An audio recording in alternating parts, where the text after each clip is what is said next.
What is going on, guys? Rango Vidamango 12 and we've got Ultimate Spider-Man issue 39. We recently saw Eddie, or should I say Venom from now on, pretty much obliterate himself in the electrical chaos that ensued in the previous issue. And in this video, we're going to be seeing the after effects of that with Peter Parker and how he's dealing with that, and just the whole thing about him trying to figure out whether Eddie actually survived that event and feeling guilty for the entire thing. We're also going to get an appearance from Nick Fury, so that's always awesome to see. I'm excited to get into this. I hope you are too, so let's go!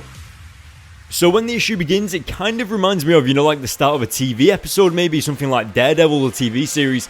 And we're thrown in with Nick Fury here, who's actually having dinner, and he gets an energy reading that's around him. And of course, he's the head of S.H.I.E.L.D., so he's got like security guards around him, he's got like secret operatives on the buildings watching over him and stuff like that. And they are actually going to take out this energy reading, and Nick Fury says that he'll handle it himself. So then he walks into a dark alley, turns on this paralysis light or whatever it is, and Peter falls from the sky into a dumpster. One of the main things about Nick Fury that I absolutely love is just how he's always in character. He never loses his cool, he never looks like he's scared, he always looks like he knows what he's doing, and he even knew that it was Peter Parker before anybody else knew that it was Peter Parker.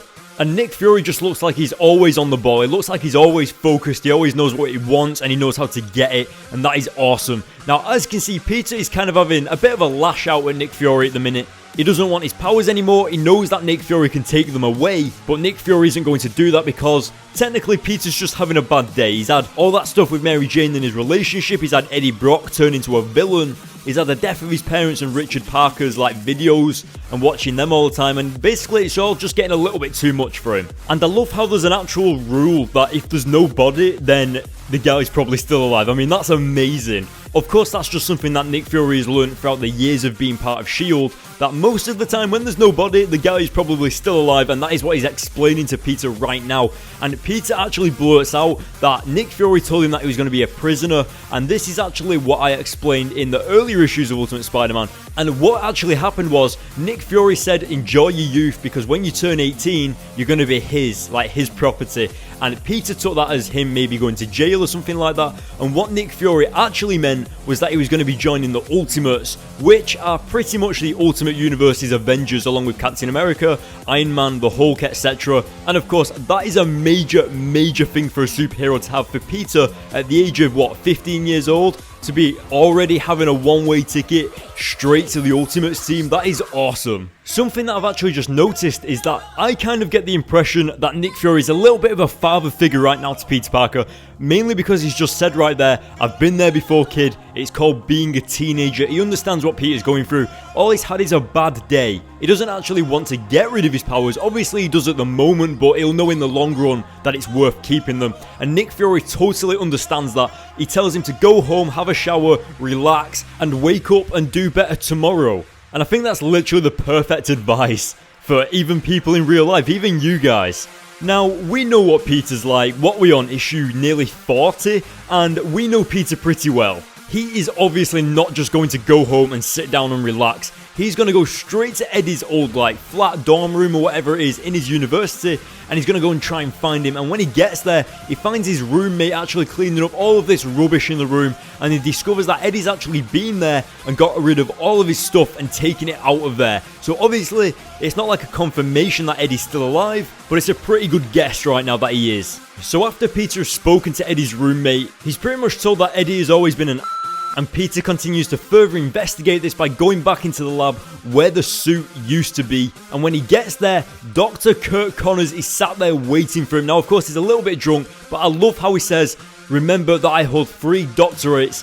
I am not a stupid person. And I love how Dr. Connors just holds himself up high. Even though he's drinking, even though his life is a little bit of a mess since he turned into the Lizard, he still holds himself strong, he still holds himself high in the intelligence department. Now, I know what you guys are thinking. You're probably asking right now, wait, when did Dr. Kirk Connors become the Lizard in the Ultimate Spider-Man comics? Well, the truth is, he hasn't yet. Well, obviously in the story he has, but we haven't seen it happen in the comic. And the reason for that is because it actually happens in one of the Ultimate Spider-Man annual comics, but the first annual comic doesn't happen until after Ultimate Spider-Man issue 80. So we'll be seeing it in one of the annuals. Obviously, it'll be like a little flashback or something like that. Obviously, it's happened and Spider-Man just hasn't spoken about it. But I think that's more to do with the fact that Peter says right there that he hasn't told anyone, meaning that even the audience of the comics don't even know it. That's how much of a secret it was. And that just shows how much of an awesome writer Brian Michael Bendis is, because he didn't even include the audience in on it. And that's just how much of a secret it was. And I love how the audience is even implemented into that. Now, before I start getting carried away with myself and missing this part of the comic, we see that Dr. Kirk Connors knows now that Peter Parker is Spider-Man. He's put 2 and 2 together since finding Peter climbing in down the walls into the lab. And he says that he's going to keep that secret because Peter kept his secret about him being the Lizard.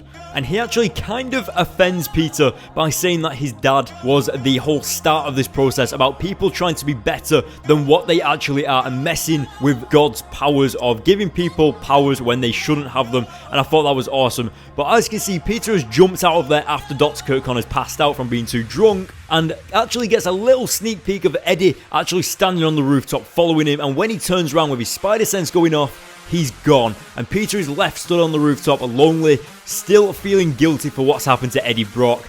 And there's nothing that he can do about that right now. But that is where the issue comes to a close. So guys, what did you think? Let me know in the comment section below. What did you think about the whole thing with Nick Fury being a father figure to Peter Parker and all of the advice that he gave him along with that? I actually thought that was quite inspirational, as if Nick Fury was actually talking to us as the audience. And also learning about Dr. Kirk Connors being the Lizard and already having it happened but not knowing about it was even more awesome. So what did you guys think about that as well? I'm going to be giving this issue an 8 out of 10. It had actually a lot of dialogue. There was not really much superheroing with Spider-Man going on, but it was more about Peter Parker in this issue and just the emotional stress that he's going through, the guilt with his friends, etc., and just seeing that take a toll on Peter to the point where he even wants his powers gone. So that was awesome. So guys, coming to the end of the video, jump on down to the links in the description to follow me on Twitter and Facebook for all the latest comic book news and updates. You also get early comic book previews of comics that haven't even been released yet. Like I've just previewed the new Spider-Man 2099 issue 1 that's coming out in October, so you get to see an early sneak peek of that. Also follow me on Twitter to hear about when my videos are going up, when they're being edited, if there's going to be a video today. And of course follow me on Instagram to see what I'm doing when I'm not making these videos. And guys, hit the subscribe button for more, hit the like button, and I will see you all in my next video.